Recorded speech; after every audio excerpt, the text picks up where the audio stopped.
সবাইকে স্বাগতম। US visa bond নিয়ে এখন প্রচুর কথা হচ্ছে, সংবাদ মাধ্যম থেকে শুরু করে অনেক ইউটিউবার বা ইনফ্লুয়েন্সাররা কথা বলছেন, কিন্তু আমার মনে হলো যে কয়েকটা জায়গায় একটু গ্যাপ থেকে গেছে এবং তা অনেকে না জেনে আগের B1 B2 ইউএস এর যে ট্যুরিস্ট এবং বিজনেস ভিসা এইটার যে পুরনো ক্যারেক্টারিস্টিক্স এইটার সাথে মিলিয়ে ফেলছেন, যে 5 বছরের ভিসা দেবে বা প্রক্রিয়াটা সেম। হ্যাঁ, প্রক্রিয়াটা সেম, কিন্তু এখানে কথা হচ্ছে যে আপনাকে একটা বন্ড মানে জামানত রাখতে হবে ইউএস ভিসা পাওয়ার আগেই। তো এটা আসলে কতদিনে এই জামানতটা থাকতে হবে এটা নিয়ে কোনো স্পষ্ট ধারণা তেমন কেউই দিতে পারছেন না। তো আমি ইউএস এম্বাসি যেটা ইউএস স্টেটের যে ঘোষণা ওগুলো বেশ কয়েকবার পড়লাম, পড়ে আমার মনে হলো যে বিষয়গুলো অনেক জায়গায় বেশি স্পষ্টভাবে নির্দেশনা দেওয়া আছে। আপনাকে ইউএস ভিসা B1 B2 ভিসার জন্য অবশ্যই বন্ড করতে হতে পারে, এটা প্রায় নিশ্চিত। কারণ 21 জানুয়ারি থেকে অন্যান্য দেশের মতো, অন্যান্য কয়েকটি দেশের মতো, আফ্রিকান দেশের মতো বাংলাদেশও বন্ড রেখে তারপরে ইউএসএতে যেতে হবে। তো এখন কথা হচ্ছে যে আমি ধাপে ধাপে কয়েকটা প্রক্রিয়া বলি, যে এটা আসলে ইন্টারভিউটা কেমন হতে পারে, কি কি ডকুমেন্টস লাগতে পারে, বন্ড কখন করতে হবে, এবং এই যে বন্ডের যে অ্যামাউন্ট 5,000, 10,000, 15,000 ইউএস ডলার, এটা কতদিন পর্যন্ত আপনার জমা দিয়ে ডিপোজিট রাখতে হতে পারে, এই কয়েকটি ধাপ নিয়ে আমি কথা বলি।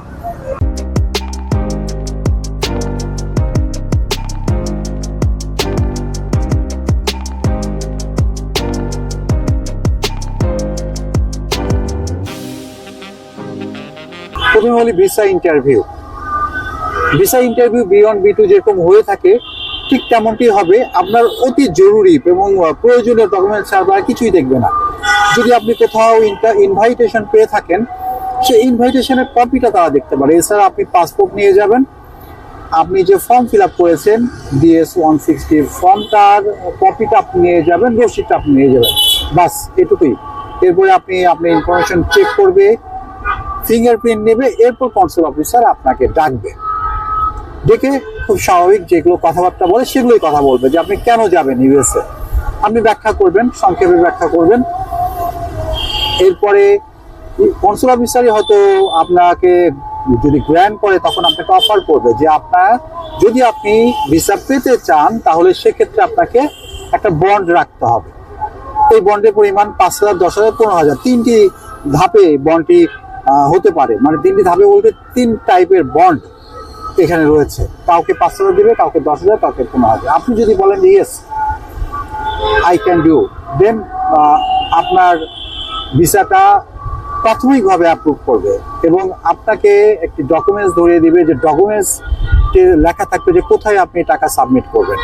এখন এখানে একটি ব্যাপার হচ্ছে যে বাংলাদেশ থেকে কিন্তু $300 বেশি আপনি অনলাইন ট্রান্সফার করতে পারেন না। সেক্ষেত্রে আপনাকে 5,000 যদি মিনিমাম 5,000 বন্ড করতে বলা হয়, আপনার এখানে উল্লেখ থাকবে যে এই ওয়েবসাইটে গিয়ে আপনার এটা ট্রান্সফার করতে হবে। সেক্ষেত্রে হয়তো ব্যাংকের সহযোগিতা নিতে হতে পারে, অথবা ওনাদের দেওয়া যে এজেন্সি তাদের মাধ্যমে আপনি এই টাকাটা বন্ড হিসেবে রাখতে পারেন। ওইখানে বন্ড যখন আপনি রাখবেন, এই পুরো প্রক্রিয়াটাই একটা কাগজে হয়তো তারা দিয়ে দিবে, নির্দেশনা আপনাকে দিয়ে দিবে। সুতরাং ওইটা প্রসেস নিয়ে খুব একটা ঝামেলা নেই।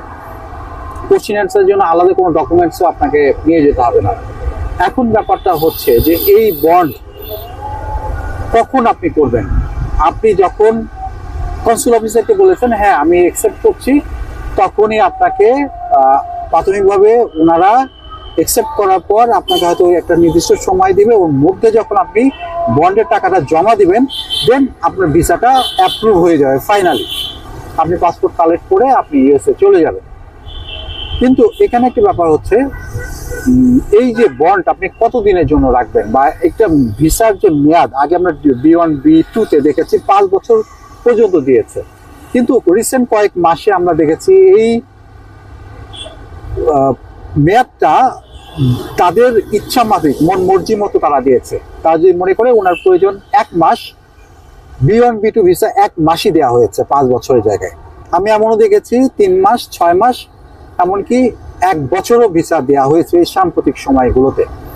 তো এই ক্ষেত্রে একটি মজার ব্যাপার হচ্ছে যে আপনি যখন বন্ড করবেন তারপর থেকে আপনি ইউএসএ যান, যদি ফিরে আসলে আপনি বন্ডটা নিয়ে নিতে পারবেন। এটা হচ্ছে খুবই গুরুত্বপূর্ণ কথা।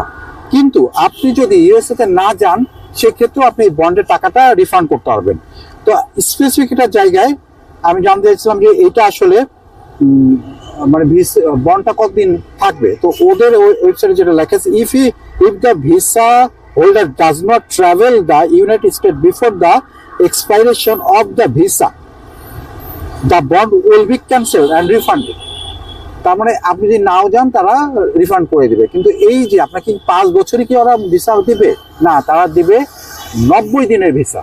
এই তথ্যটা আপনি হয়তো তেমন কোথাও পাবেন না। 90 দিনে তারা আপনাকে ভিসা দিবে, আর যখন আপনি বন্ডটা দিচ্ছেন তখন থেকে ভিসাটা অ্যাপ্রুভ হচ্ছে। তারপরে আপনি যদি গেলেন না গেলেন 90 দিন পর আপনি এই টাকাটা ব্যাক পাবেন। এবং পরবর্তী সময় তারা যদি মনে করে, আপনি যদি আবার ভিসা অ্যাপ্লাই করেন, কনসুল অফিসারের কাছে আবার আপনাকে ফেস করতে হবে। এবং ভিসা অফিসার যদি মনে করে যে আপনার বন্ড প্রয়োজন রাখতে হবে, তারা কিন্তু আবার বন্ড রাখবে। তো এই হচ্ছে যে পুরো প্রক্রিয়া। এখানে অনেকেই ভাবছেন যে হয়তো ভিসার এই যে বন্ড, এটা আরো জটিল হয়ে গেল, বা যারা ফ্যামিলি নিয়ে যাবে তাদের জন্য কত হবে। এটা সম্পূর্ণ ডিপেন্ড করে কনসুল অফিসের উপর এবং আপনার ফিনান্সিয়াল বা দেশের যে সোশ্যাল স্ট্যাটাস তার উপরে।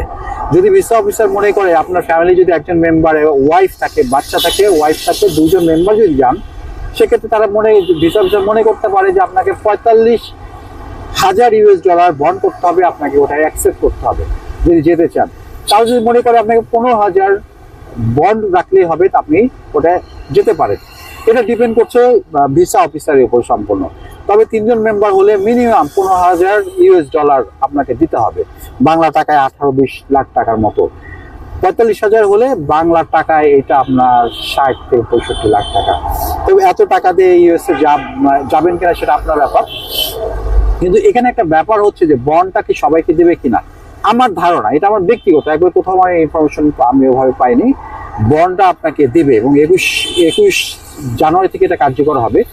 কারণ ইউএস গভর্নমেন্ট এখন নানা দিক থেকে টাকা কালেকশন করছে। ভিসার B1 B2 বিভিন্ন ক্যাটাগরি, বা আপনি H1B ভিসা, যে ভিসাগুলো হচ্ছে শুধুমাত্র জবের জন্য, আগে মোটামুটি ফ্রি ছিল, মানে ভিসা ফি দিলে হয়ে যেত, সেখানে আপনার এখন কোটি কোটি টাকা তারা ইউএস গভর্নমেন্ট নিচ্ছে।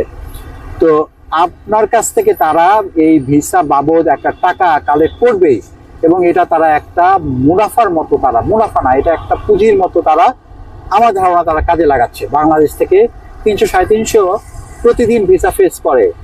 তো সেখানে যদি আপনার 100 জনও দেয়, তার মানে আপনাকে মোটামুটি 20 লাখ টাকা করে 100 জনের হিসাব করলে 2 কোটি এরকম, মানে এই অ্যামাউন্টের টাকা প্রতিদিন তারা জমা নেবে, এবং এই ফান্ডটা বলা যায় পুঁজির মতো তারা হয়তো কাজে লাগাবে। যার ফলে এখানে একটা সবচেয়ে সুপার পজিটিভ দিক হচ্ছে, আপনার কাগজপত্র, আপনার সোশ্যাল স্ট্যাটাস, আপনার উদ্দেশ্য যদি ঠিক থাকে, তাহলে আপনি কম বন্ডের মধ্যেই ইউএসএ ঘুরে আসবেন। এবং বন্ড যেহেতু তারা নেবে বা নেওয়ার সম্ভাবনা আছে, বন্ডটা কাজে লাগানোর সুযোগ রয়েছে, তার মানে আপনার ভিসা রেশিওটা বাড়বে। গত 1 বছর 1.5 বছর যাবত আপনার ভিসা রেশিও একেবারে লো দেখেছি। তো এটা একটা সুপার একটা পজিটিভ দিক বলে আমার মনে হচ্ছে। কিন্তু বলাই বাহুল্য যে আপনার একটা বড় অ্যামাউন্ট টাকা জমা দিয়ে এবার থেকে হয়তো ইউএসএ যেতে হবে। আর এটা 21শে জানুয়ারি পর থেকে যারা অ্যাম্বাসি ফেস করবেন তাদের জন্য প্রযোজ্য। সবাই ভালো থাকবেন, সুস্থ থাকবেন।